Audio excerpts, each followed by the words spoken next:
thanks for coming along.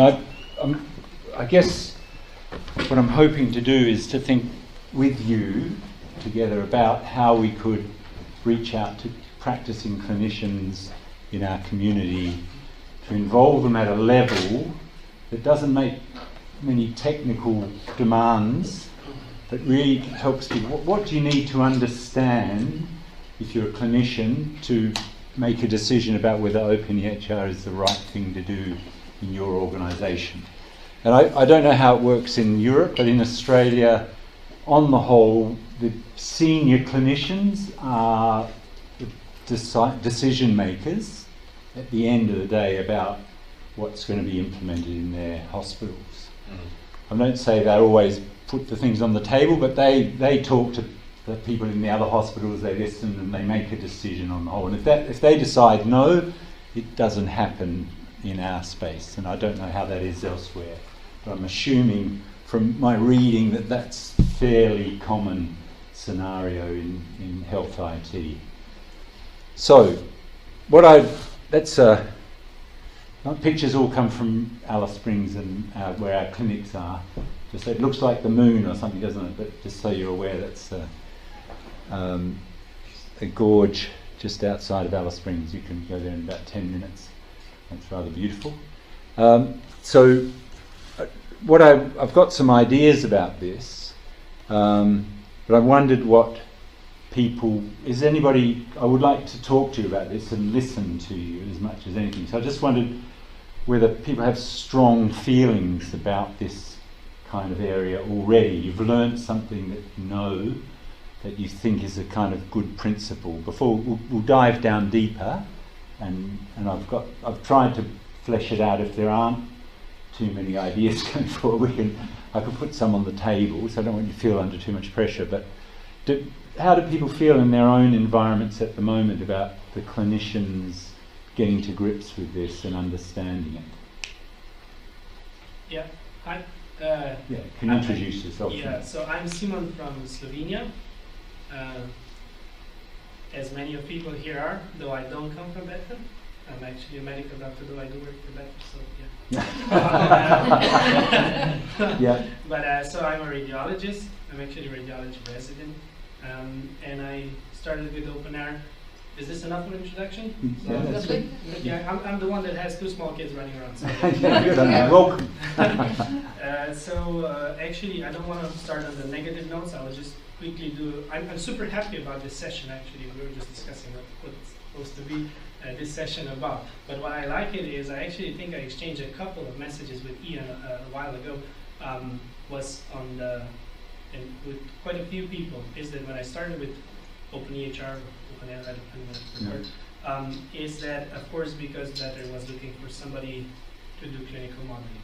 Yep. I was completely unfamiliar with it because what I do, otherwise I'm a junior developer as well, so this is why I work as a doctor, but I have technical knowledge, so I think that I'm not the best to judge this, but still enough to see that when I started, the first thing was this was a while ago, this was probably 2 years ago, there was only a couple, not a couple of course, in the hundreds of archetypes, but it was not as it is now, right? One London was a big thing.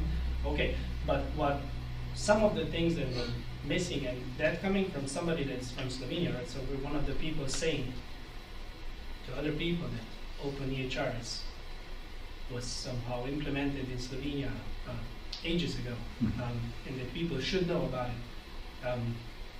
The discussion with even technical medical people was pretty difficult. Why I say difficult? Pretty difficult. Pretty difficult. Yeah, pretty difficult to explain what it is and what it does. And one of the first things that I noticed, and I still notice, so I still struggle with this, is that, and this is why I said I don't want to sound negative, but just as a comparison. You can be as negative as you want. I mean, it's not about negativity. Yes. I also had to get to learn snowman. Okay, taking out the finance and all the other stuff. Yeah. But the way they approach, how they guide you, wow, and here comes Angela. So we shouldn't take all the we work together. So is that right? The way you get eased in to the technical part of it, because there is quite a lot of technicality to know. It's a steep learning. And coming from somebody that knows JavaScript and does front end and back end. And this seems to be not just a barrier discussing it, but it's pretty hard also to explain, because I have only a version of it. You're probably one of the people that could explain it the way it really is, or some people in here, right? What it's supposed to be, but put it in a concrete, brief explanations, and then adding to that. And why I said SNOMED, what I pointed to SNOMED, because they kind of do it.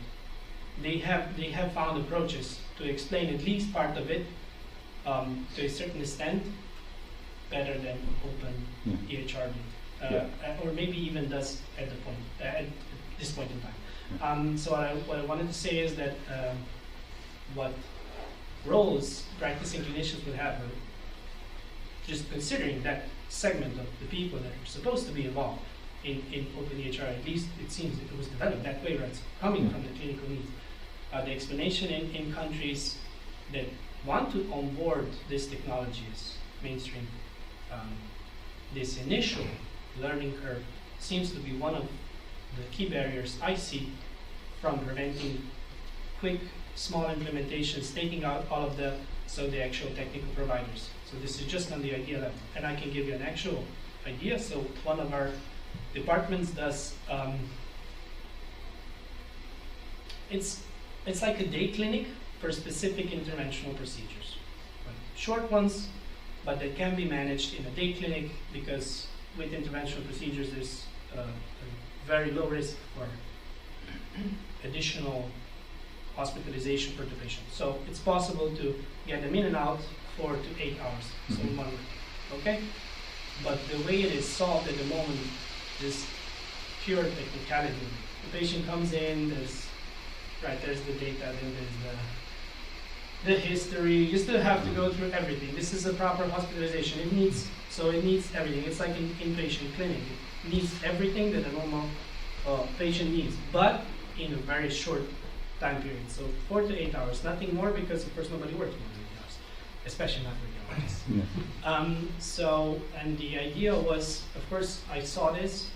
I was like, oh, of course, there's a couple of archetypes. We can do a template. We can even do a demo probably with something that is freely available, and it's going to be easy. Even in a million years, coming to the hierarchical part, I could not even explain what it was about. It was so difficult. And even trying to look for explanations from people that would do it way better than I would do it from the top of my head was not existent. And even if it was, there were no baby steps. There really aren't baby steps. Like, you really have to think about it.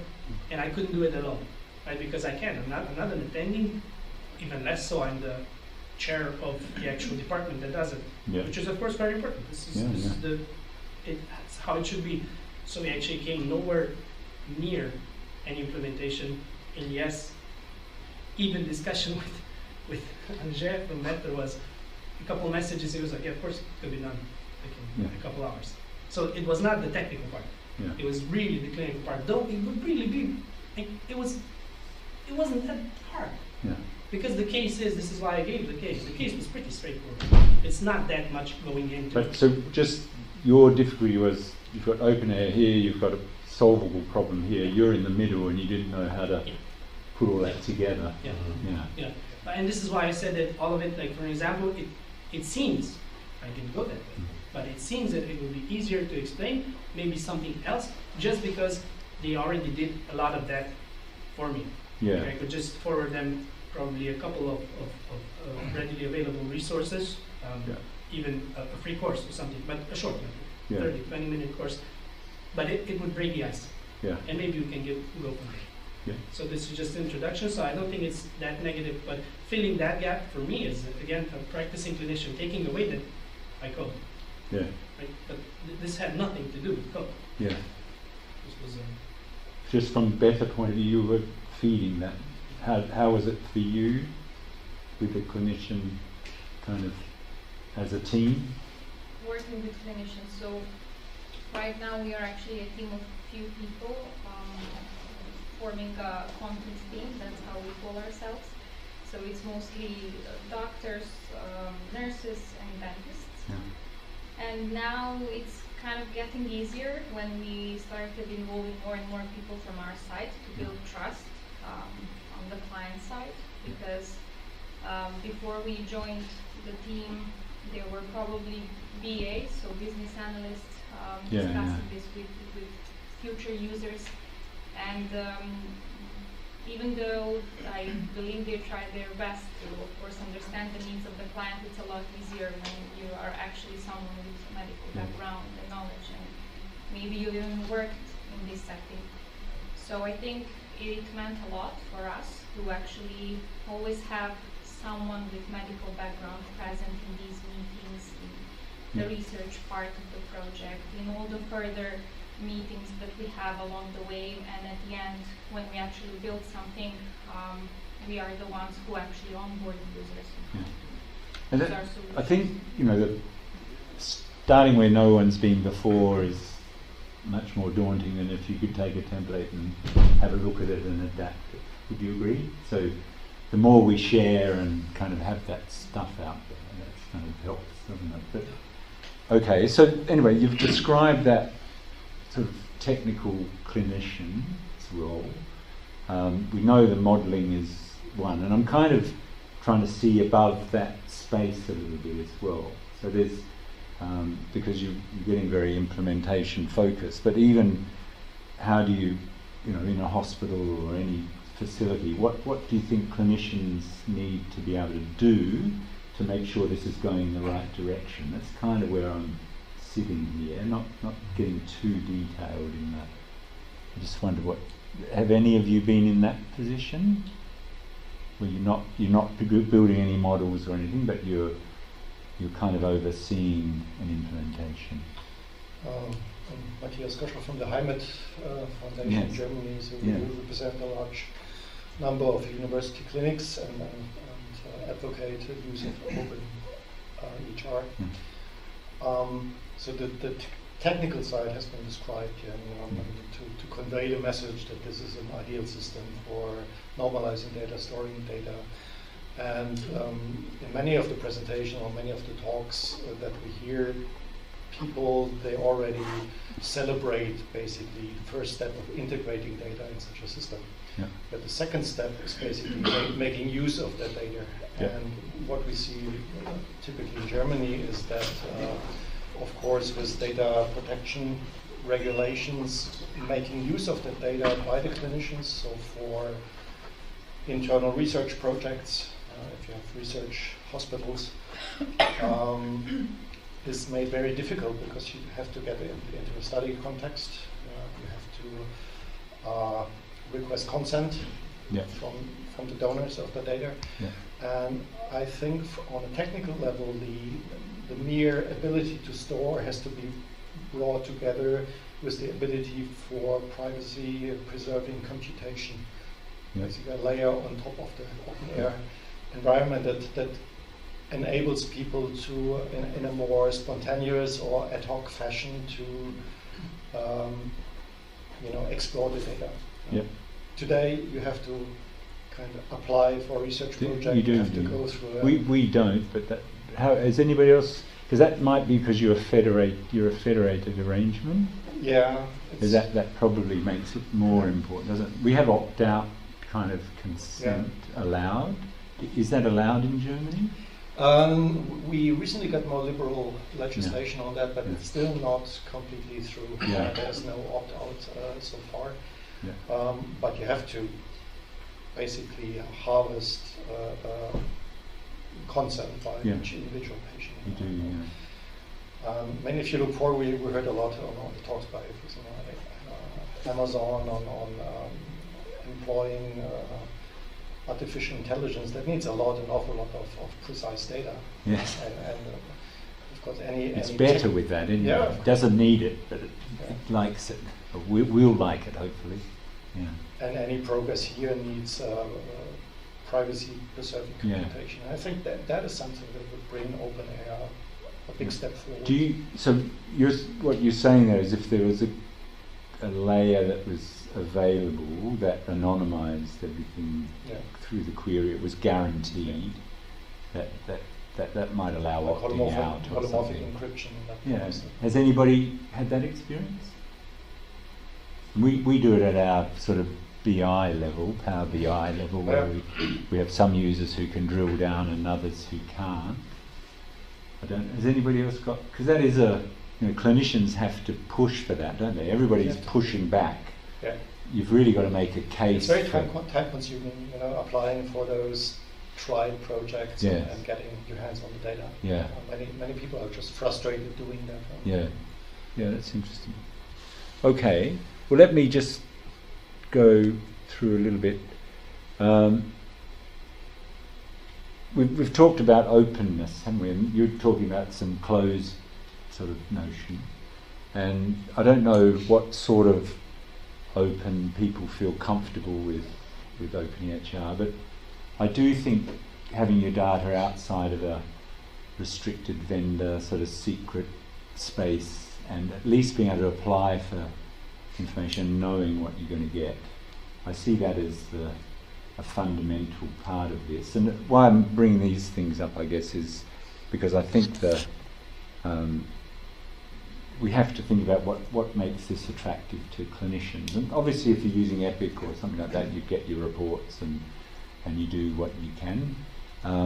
But we have the possibility of bringing data in from a lot of different sources. That's the easy part, as you've said. It's not terribly difficult. It takes some effort. You just Finland Ma, just saying, I think we've got, there's millions of transactions a day going through sort of integration processes in their implementation. Just taking that notion of open, is that a problem for clinicians? Do you think they push back on that? So some people do, but do clinicians have a problem with that at all? It's occasionally misinterpreted as meaning that the data is suddenly available to them. So it's a privacy risk. Yeah. And some will push back if that's the case.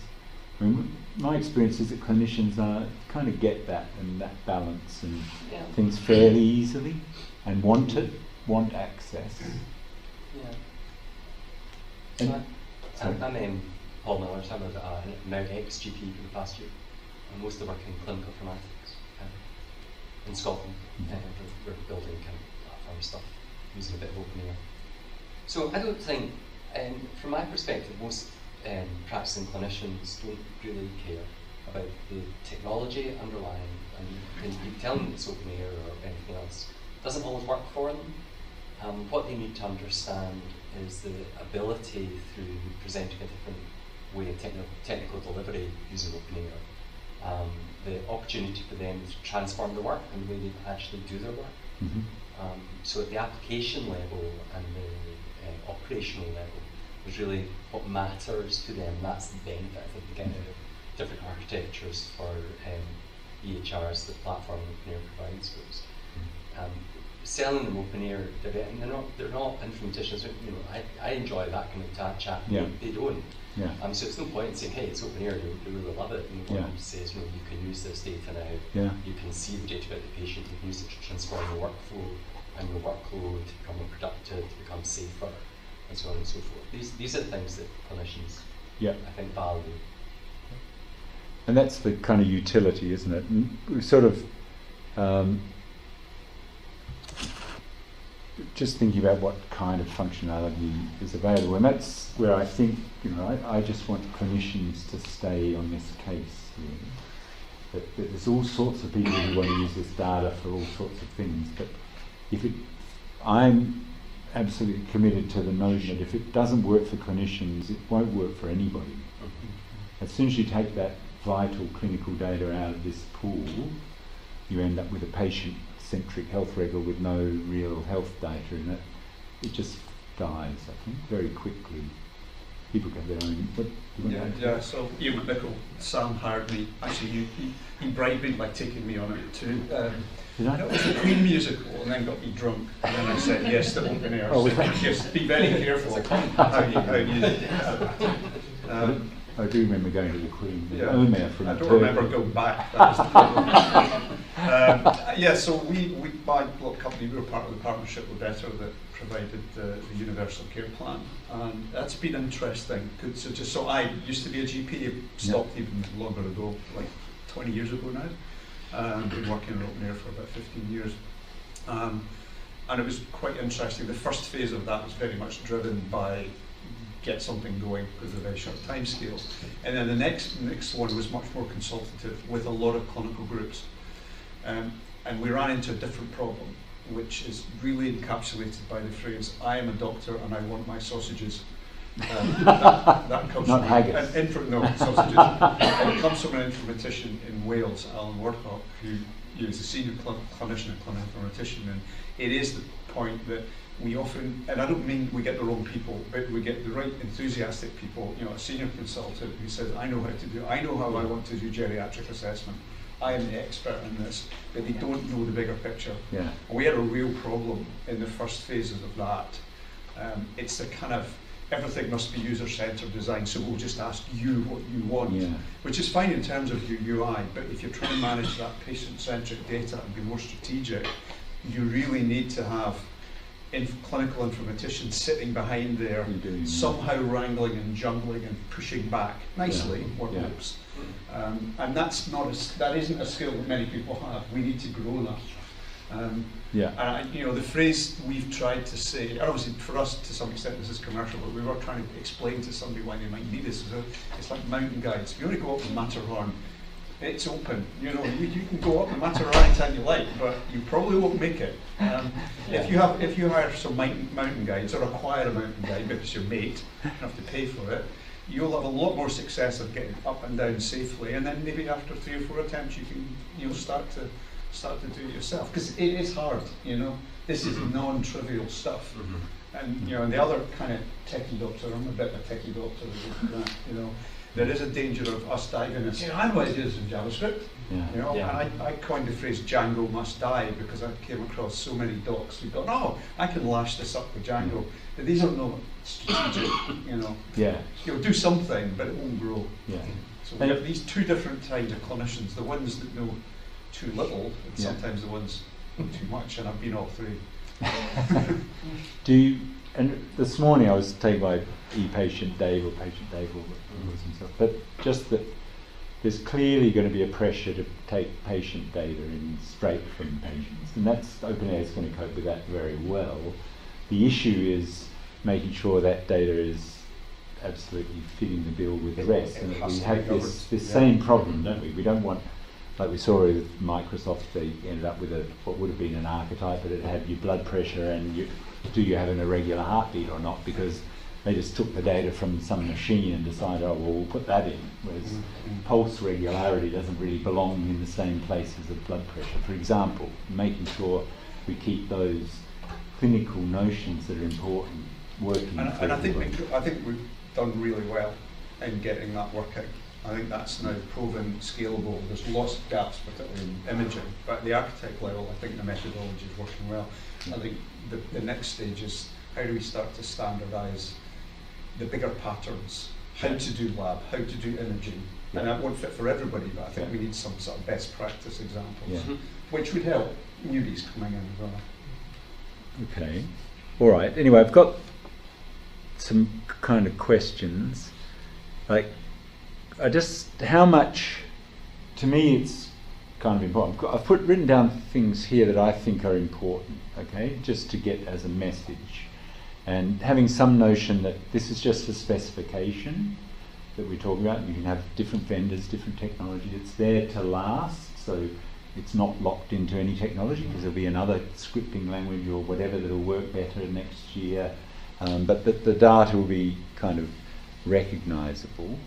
And we'll talk a bit more maybe about provenance in a minute, but a methodology, and that's really what Ian was raising there. There's actually a method to deciding how we want to represent data in here. It's very formal, and its machine will be able to tell you whether the data that's in there is actually valid or not, and we'll give you feedback on that based on that method.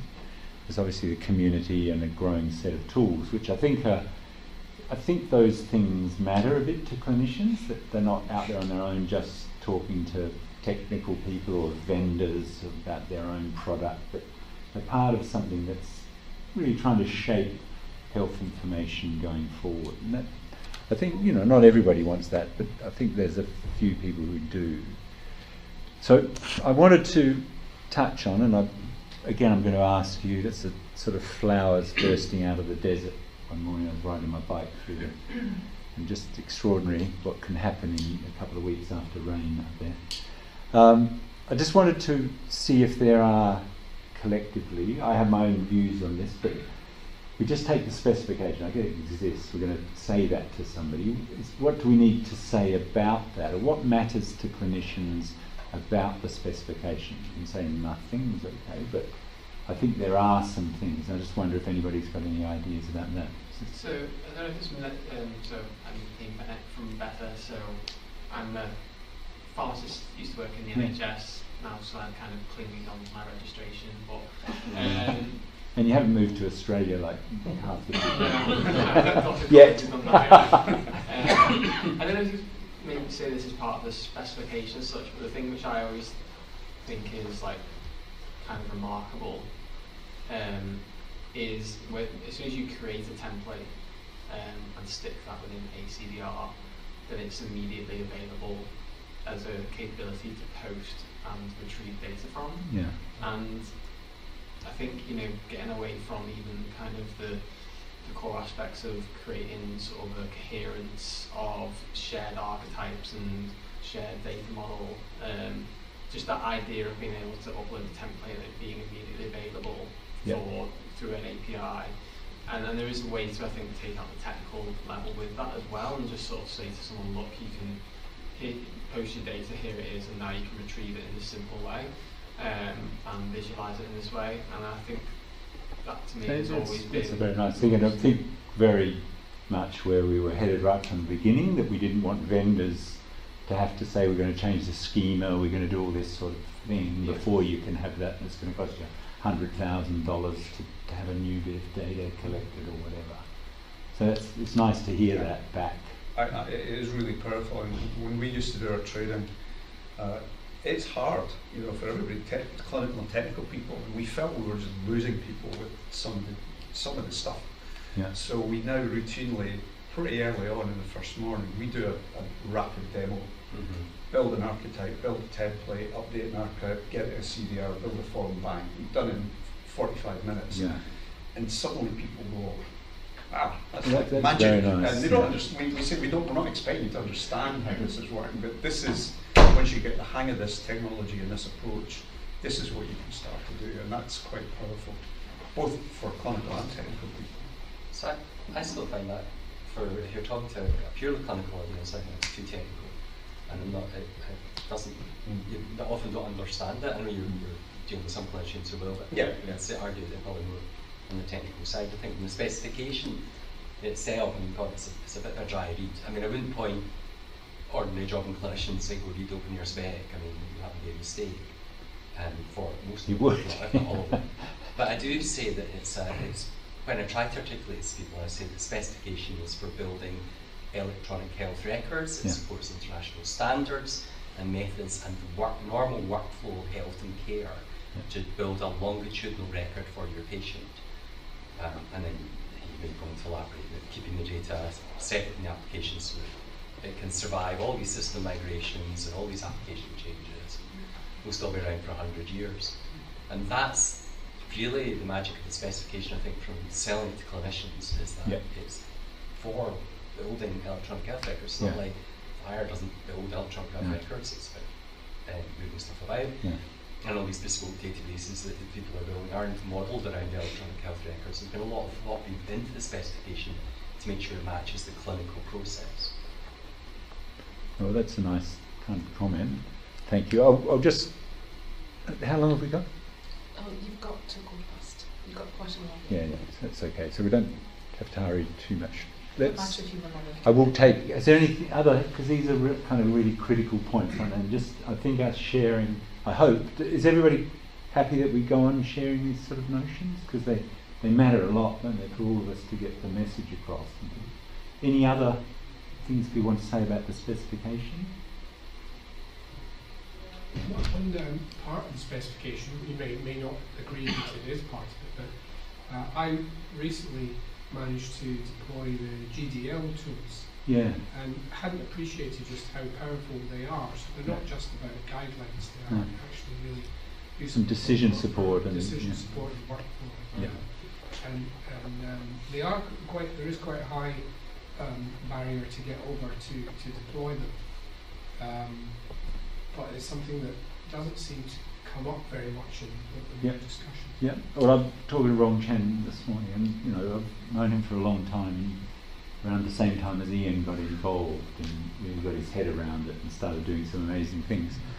And you know, I think it is time, isn't it, that we kind of, because you need a user base to really go at this steadily, and obviously you need vendors to pick up and allow this, but you can put them guidelines and decision rules into your system without, again, going to the vendor to do it. Yeah. So I like that, and I think that's a really good thing for us to put at the clinical forefront, to start thinking about that. And there's already such a big library of Yeah, guidance yeah. so it's something that doesn't seem to get above Yeah. the radar Yep. often enough. I think that's a really useful thing. Anybody, and I do, you know, it is on the openEHR site and it is specified, and it's definitely a kind of controlled document area, so I think it qualifies. Any other aspects? So I'll just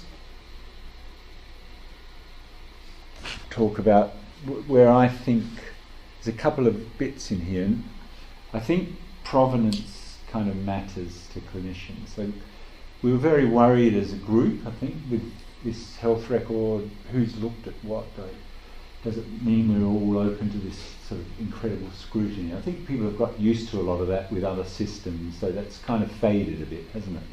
But there's still things around where the I know with EMIS there was somebody who got taken to court over missing something in the health record, and they actually had to go back and reinstall the old version and the backup and everything, and it wasn't there.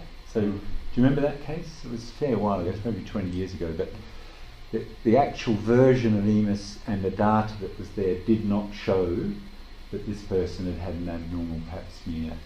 And you know, the doctor was absolutely clear that it wasn't there, but they said, well, there it is in the data. And said, well, you put me back in that environment, and they did, and it didn't show it. Yeah. So that's scary stuff, isn't it? For clinicians, I think that's a really scary kind of space to go, especially when you start getting data moving around.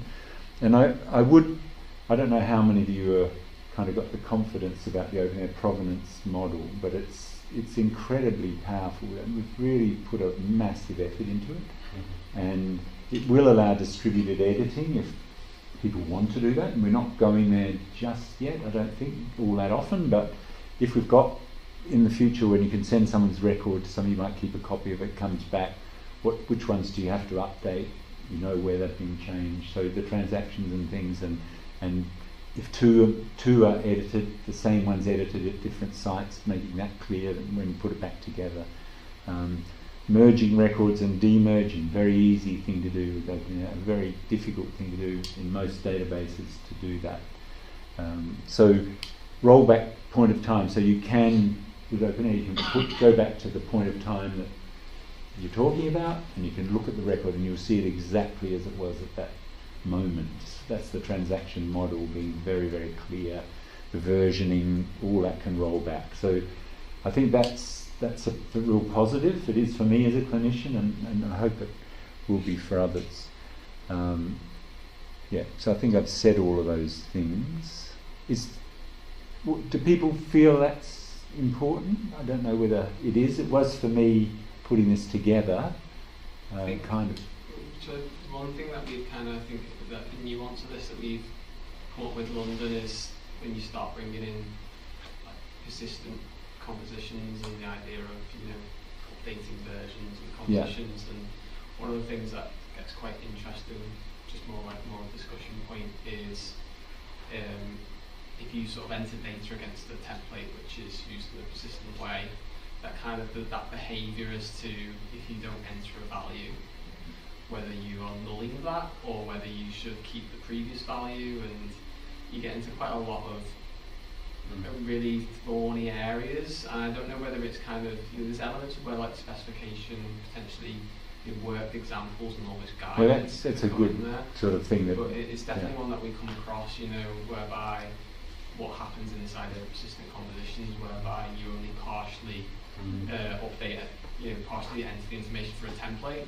And sometimes this could be in a case where we had it on forms for a user template where you might not even, you can then restrict that you don't even show all the data elements on a template, so someone never sees it.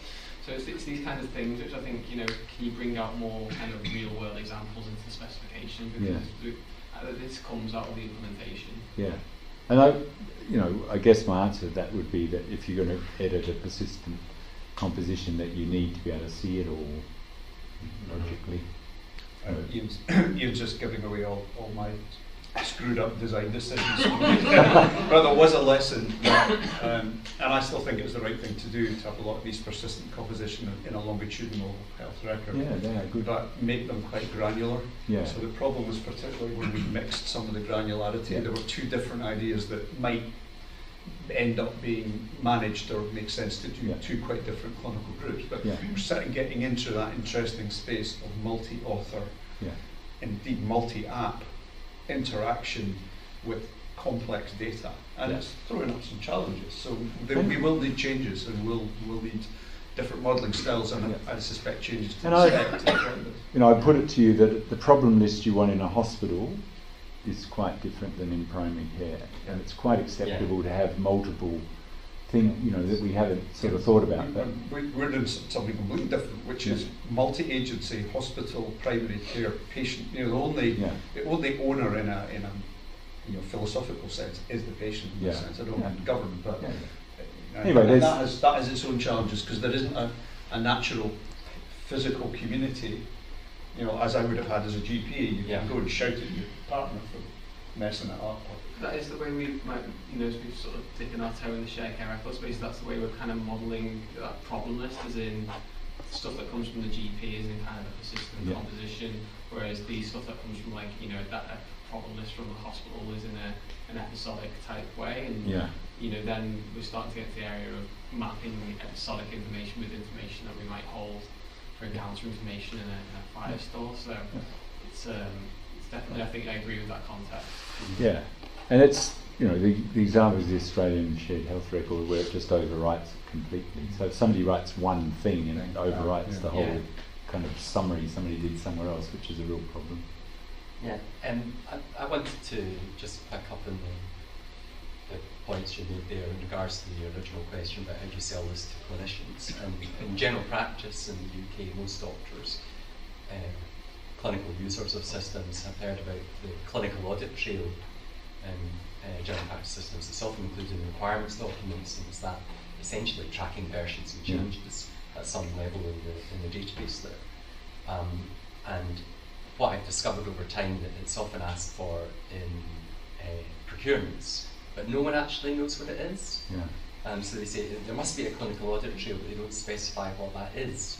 And it's only in recent years that I've learned that seems to come out from that standard 18308 standard, which is referenced in the openEHR specification, and has a section on versioning, which says this is how you do versioning, and that's what the clinical audit trail is. So again, an advantage of saying to sell openEHR to clinicians, to say it supports this modern electronic health record, and it supports medical legal clinical audit out of the box. And for developers, when you face them that, because I've had this conversation with any of my engineers in the room. No, you're safe. Good. So I have this conversation with our developers sometimes, because they say, why don't we just spin it up in some database? And well, have you thought about versioning? And it completely throws them. They go, wait, hang on, you don't understand the difference between a standard relational database and the electronic health record. And these two things are not the same. And that, I got to say, that's where I landed in 1983, thinking about what the hell would you try and put a health record into these rows and columns? It just looks so inappropriate to me. That's sort of where I started, and And then other things became possible because once you'd given that up. And the transaction, the good electronic health record project in Europe, which was in the early 90s, that was really the transactional model. It was just a no-brainer. All the clinicians there just wanted that transaction update model. Just solved a lot of problems for everybody. So that it's a really good point about that kind of, and that's I subsumed that, I guess, in the spec around versioning and provenance, because it's a part of provenance, isn't it? You know exactly who's edited what the change was, and you've got that going on. Just another angle on the governance facts. It's out of the box and it's clear exactly what's happening. So we just added sickle cell care planning to London, and we heard from a lady who has sickle cell disease. You know, and it's not well known, even in the UK, it's not a common disease. It is to me, GP in Hackney. But extremely painful, and often has to be, people need to get opiates, morphine quickly. And she said the problem is that she turns up away from home. She may have a PHR record, you know, an Apple, whatever, or she may have a bit of paper. She walks into a hospital, we don't know her, and she says, "This is what my specialist says I need," and they say, "Get lost. I'm not giving you opiates because I won't trust it." And the beauty of the One London thing is it is based on this medical, legally, properly governed data. So now she can hand her phone and say, "It's on the NHS app, and you know there's a One London," and she will get it. And that could be transformative. And it's why, much as I sort of believe in the e-patient Dave stuff, that it has to be based on really trusted data. Yeah, and that, the transactional model allows the patient to transact where appropriate. I think it's, having a patient edit a medical transaction is probably take a long while before most people find that acceptable. But still, in Australia you can delete some of those in your own space, but obviously in our space where we're clinically responsible, that's not appropriate. And we have used just nulling over a record when it is wrong. Still want to be able to roll back, because if somebody made a decision last week based on what they thought was the health record, and somebody says, "Oh, that was an error," just actually writing a blank transaction over the top of that, that's the way of hiding it. Then you don't see it because it's wrong, and you can write in your transaction it's been, but it's still, if you're going to do a rollback, we're still accountable for what the record was on the day that it was done. Okay, I've got, I guess, a little bit more about the spec that I think's useful. And again, I don't know where this has gone, but one of the things was that you should always be able to read the health record and know, so that the models around the classes, instruction, action, or whatever, that everybody should know how you display them. If there's nothing in your system that says how to display something, it should still be visible, and I should still be able to read it. And so that's a sort of human interpretation. We've got, I think it's quite important to talk about sections. They're not meant to change the meaning of anything. So for the docs to recognise, they can lay things out and have them really how they need them and want them, and organised and displayed. It doesn't matter. They can really make it look like they want to, and the data will still have the same meaning. So understanding that sections shouldn't ever change the meaning of the information. So what displaying obviously allows you to look at a health record, so receive structured data, highly structured data potentially, and still read it and look at it. That's new. Any system that can do it, you'll get it as a PDF or something, won't you? And it'll get converted to that, because we don't really cope with that sort of data. But bringing it in structured and then informing people this is a lifelong health record. When your system can deal with that, it'll get processed in the future if it's important. And the other factor is that you can query it. So right out of the box you can still run an AQL query or whatever against that data. So if it's your little pet research project, you're bringing data in from somewhere and you want to query that and see what's going on, you should be able to do that still, even though it's your system, your application doesn't know what that data is. It was one of our kind of concepts, because in every environment you go in, there's the little Excel or system or the Access database or whatever, where clinicians are collecting this parallel data because they have to, because there's no way of putting it into the system. And I'm sure all of you have been doing that from time to time. That's why we still have Microsoft Excel. I think it just had its 30-year anniversary. Yes, isn't it? gets used for lots of things, doesn't it? Yeah. I think that's probably the language independence potentially. I mean, obviously there's free text and things, but the language independence, I hope, for when we're talking about things for Europe, solutions for Europe, that should get some legs. And that you can query the data, whatever language it was put in. And does anyone know how Fire's doing that? Is it just with SNOMED? I don't know, because they don't seem to have that idea of translation of the actual spec, do they? So I think it'll be an English sort of spec that goes around, have data in it, and translating around SNOMED, I would guess. Yes? Maybe? Okay, I think I've said everything in that one. So that was, I'm going to leave the specification now. Is there anything anybody else wants to raise? So it's just trying to organise these into bits that help. I started off with spec, methodology, community, and resources. So anything else anyone would like to say about the specification? Okay. So the methodology, that's a little bit of Uluru, Ayers Rock. Just when a red rock and a blue sky kind of stand out. And we've got a clinic right at the base of Uluru, so that you won't visit if you go there, because it's a bit what we call shame job, that it's so poor that even the local residents are embarrassed to have visitors. It's a very sad situation when there's this incredible resort bringing in $20 million a week or something nearby, with very wealthy people flying in from all around the world, and something that everybody's trying to do something about, but the remoteness of these places is very difficult. And I can't help saying, just, it's a colonial thing to see people who want to live in very remote areas as pioneers. That's what goes on in Australia. We have this pioneering idea, people out there, but really it's their heritage over many thousands of years, and it's kind of just our view of the world. Anyway, it might be changing. Let's get back to the methodology. Anybody want to raise anything that you think clinicians kind of going to find attractive or buy into, or a difficulty? You've raised some already, the methodology, but the gap can be too big.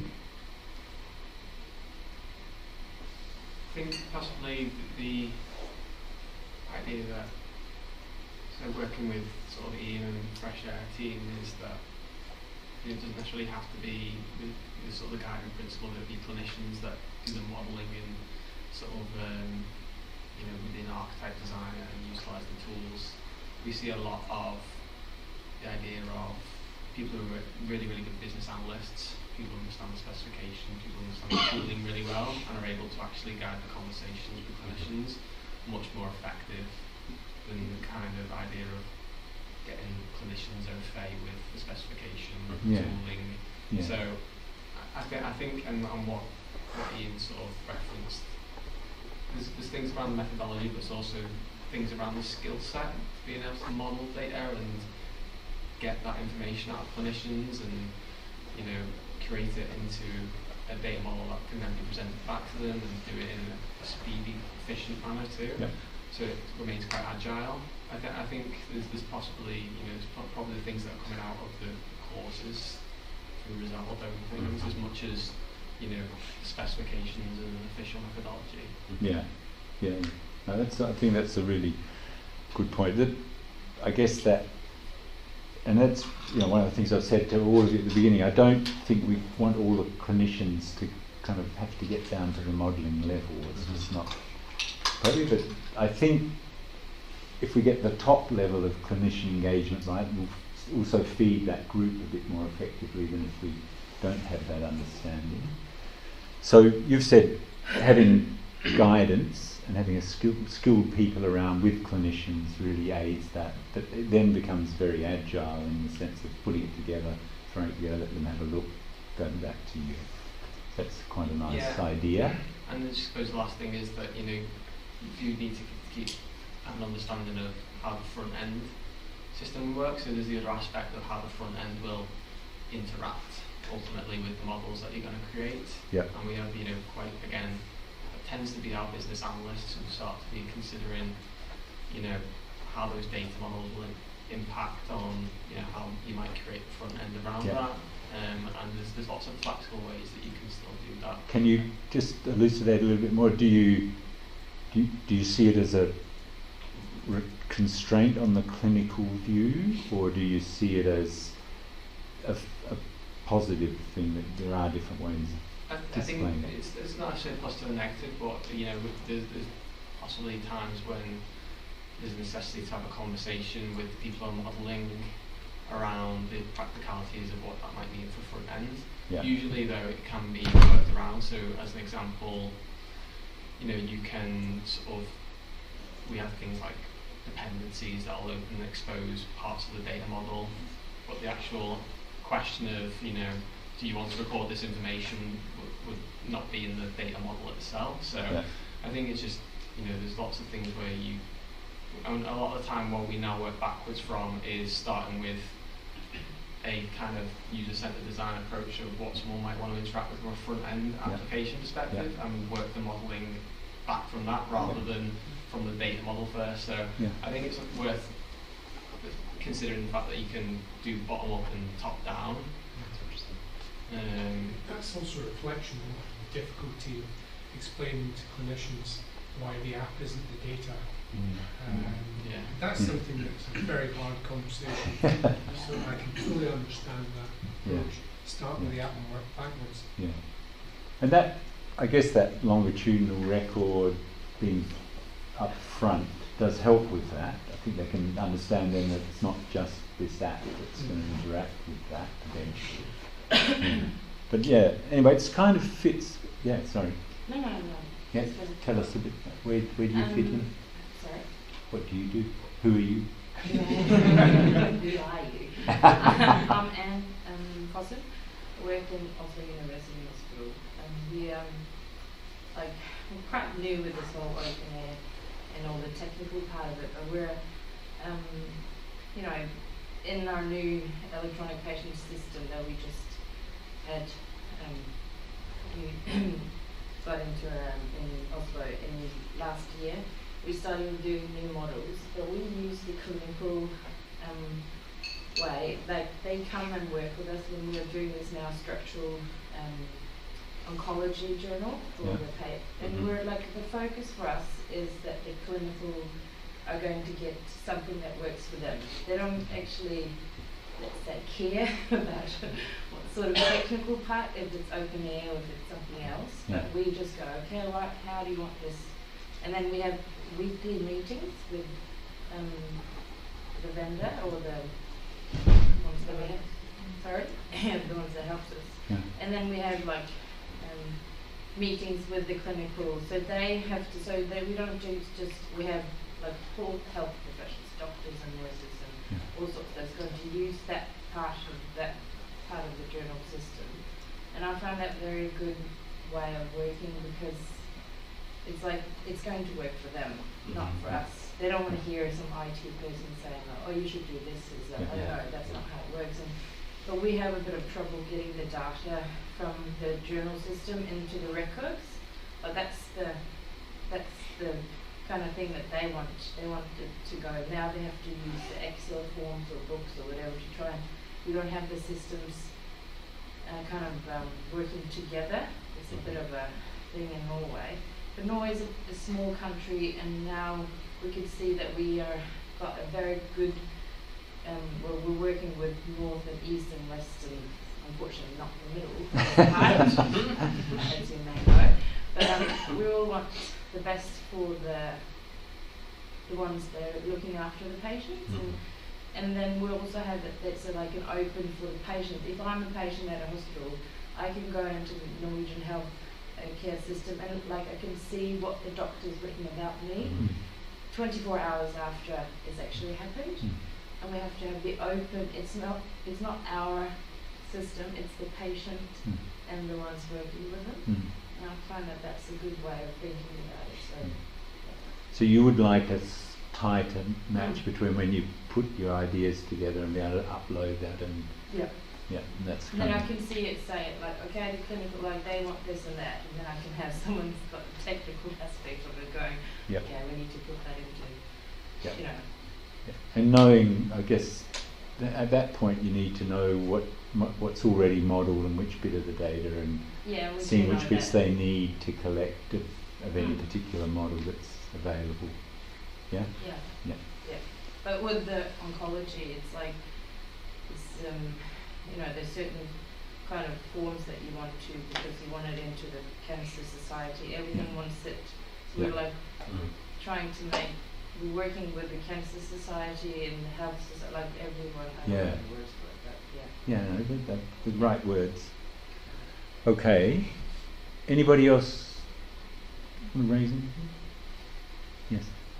Lise Knudsen, also Universal. I'll just add to what you said, that we're becoming sort of the translator between the clinician and the firm that actually produces in the end the form or whatever, or the list in which the data is presented.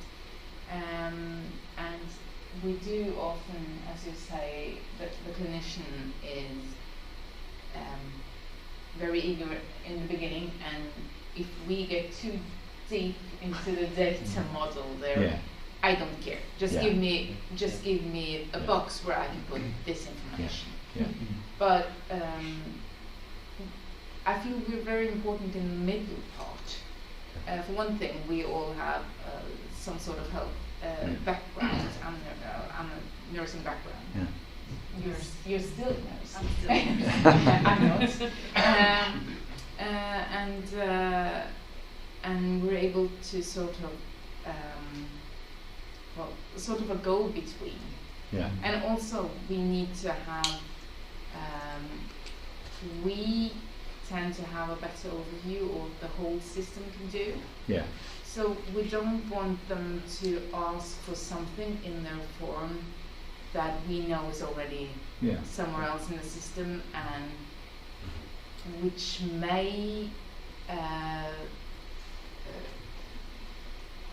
in some way make them, how to put this, do the wrong choices. So they always want a box to put allergies.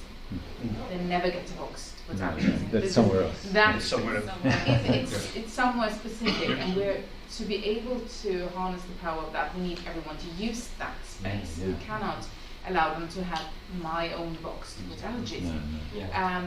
So we need to be there as a translator in between the vendor, kind of peacekeeper in that way. We're working on it. We're on your side. It's already there in the system. It is that blended approach, and you are the mountain guys in that. You know, we know what you're trying to do. We'll make it work for you, but we won't just stick an allergies box and you go, we had exactly the same problem. And it's really important that that data team, and I agree with you, very often your typical BA or user-centered design person is the perfect person to lead it, but not on their own, not unless they have a lot of experience themselves. They need the data team in there just to listen, and I'd probably try quite quickly go for many. I'd listen to them, get some Miro board or whatever, and then build a prototype in some kind of fashion based on the data models, and then let them respond to it. Tell me what's wrong. This is personal interest, but are exclusion statements used very often? Not often, but you do. They're still use around. them. It's just because sometimes people have to say they've checked for the allergies, don't Yeah. they? That's the. Yeah, but they're I'm definitely just saying good. there's no known allergies or the allergies are. That's one way of keeping the peace. Is Mm. you will get a text saying you should do Remember this to- or yeah. remember to do this. Yeah. Or you get a You're supposed checkbox to. for I put allergies in the Yeah. appropriate box. Yeah. I mean That's sort right, of- but they Same document with that they've medical, done yeah. something. Yeah. It's the same with getting all their medicine, and that's another in our patient journal system. You have a place to put the medication and what the Yeah, patient's on, but they want to list it Yeah. in the other form and on that form. Yeah. And then you go, okay, right, so you can get some of it. I mean, just like Lisa's saying, get a box to say, make sure that you put this. Yes, basically. Yeah. When we migrated the London data, so we took it from a system that had an allergies record, and we had a no known allergies tick box and a comment for no known allergies. But because this was real data, we couldn't see what was in there. And we didn't think it was a good idea to have a global comment. So we decided we would migrate it, but we wouldn't actually put it anywhere. And once we had it into our new system, we could have a look at it, because we thought it would all be junk. And it was mostly junk, apart from about 600 entries, which had things like no known allergies, except the patient nearly died when we gave them drugs. It was free text. Oh my God. Yeah. That's insane. Free text boxes. Yeah. All right. What? Obviously, there's clinical modelling, and I think clinicians need to understand. I think that they exist, don't you? That there's something going on behind the scenes here that you're kind of matching up with their world, and some examples at least, I think. And the other thing I think is aligning, and that's what you say. We don't want to do it twice. You don't want to do it differently. You really want to keep that within your system, but there's also some external alignment to consider, isn't there? When there's standards for, you've raised, I think with the Cancer Institute or somebody was talking about, you've got these agreed data sets that people are going to share. So helping people align with that kind of information it's part of your job, I think, and part of the thing that clinicians need to understand and see some benefit from that, ideally. But it matters, doesn't it? If we're going to have a cancer registry, if we don't feed it the right information, then it's not going to work. Yeah? Because still being a nurse, there's a lot of people out there working in the hospitals. They are quite technical, and they know about things that are behind, to make that, when you tick that means that someone's thought about that in a form. Yeah. But a lot of times you can just go and tell them, it's like, oh, you do internet shopping, when you go and you choose, are you small, medium or large, or do you go, and then they go, oh, okay. So if you tick, are you looking for a dresses or pants or whatever? And then they go, okay. Like kind of making it, like, like trying to explain that there's a form, and that what you tick off, if you say yes, then you get another few questions. It makes it easy for them to understand a little bit, at least. Cool. We've had different experiences, because before the oncology work, there was work with fertility treatments, and that was a completely different experience, because the one clinician that worked with us on that one is, how do I put this, extremely technical. I bow to his presence. And he was given some information by Björn and the other people who knew their stuff. I was at this point just sitting on the sideline, wondering what everyone was talking about. And he, because it's such a narrow field of expertise, there was no archetypes at the time. Yeah. So he mapped out a lot of it, gave it to the national archetype, and it was eventually published. He then himself made most of the templates, which were then taken to the vendor, and so he did practically everything he felt like. So he got really involved. He was really, really involved. Yeah. that's one aspect of it. That was one experience, and then we have this where in the oncology side there are some people who just, I don't care about any of the technical stuff. Just give me a box where I can put whatever, always written in on my sheet. Yeah. So there's everything in between as well. And it's the important thing is to address, isn't it? And that's why I put a data alignment in there. I think it is our job to make sure clinicians recognise lining up data it might be for interoperability, it might be for a registry, it might be, but we've got to be able to tell them what it means and why it's beneficial. Yeah, and possibly helps in smoothing this interface between clinicians and informaticians. I have an experience from a previous job working for a company that did basically data, curated data for an in silico decision support system in oncology. And I had to work together with basically clinicians, informaticians, and biochemists curating the data from text sources. And it's always a big struggle. People were just insisting on their requirements, getting things moved forward in a speedy way, and not thinking about the concepts behind. Not doubling. And I think what eventually helped was a low-level training for the physicians in getting the basic concepts in informatics, basically what are objects, inheritance, object relationships, coordinates, so one-to-many, one-to-one, many-to-many, and that helped a lot actually in smoothing those discussions. That's interesting, isn't it? It's a bit like the best thing you do for gamblers is teach them about probability. It actually works better than any other treatment.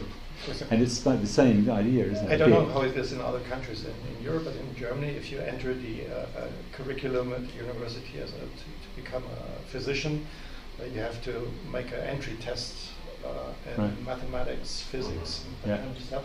Yeah, we have that sort of thing. There's no informatics inside. No. There's no kind of Boolean logic and things like that. Just having knowledge about those basic concepts could help a lot. Yeah. The other place that informatics, I think, probably internationally is missing is in national clinical guidelines. So somebody pointed me to some new orthopaedic guidance, pages and pages of documentation. Nothing on how you document these processes. Certainly nothing in any structure. We need that to be embedded at some level of how you should document that in a fairly precise way. It's nearly time. I'm just going to. That's the Todd River with some water in it. Which happens if you see it 3 times with water in, then you're going to die there. That's the kind of myth. That's how rare it was. A friend of mine's daughter was 11 before she saw any rain. Are there crocs in the water? Pardon? No crocs. We're in the desert. In the desert. In the desert. Okay. We've talked about blending and allowing old systems and creating this repository alongside existing systems and letting that grow. I think it was ePatient Dave who had the scooter and then the skateboard to start with, and I think that it's something that we need to help clinicians see. There's actually just taking your data and keeping it and then starting to use it your own way, allowing your system. I know if you've got openEHR inside that's not such a big thing, but I think for a lot of environments that's probably the way to go, and this idea that you then have your data and it's yours and the system can go and you don't have to worry about it going, and probably by then we'd hope that you could get openEHR based systems on top of that, give you some confidence about the future. That was one of the things I thought. And we don't know too much about multiple applications operating in a single record, although it's built in and we hope that'll work very well, but we'll have to see. And there's obviously some limits. This isn't the record of everything, and we're going to have some lines in the sand, aren't we, about what's in and out.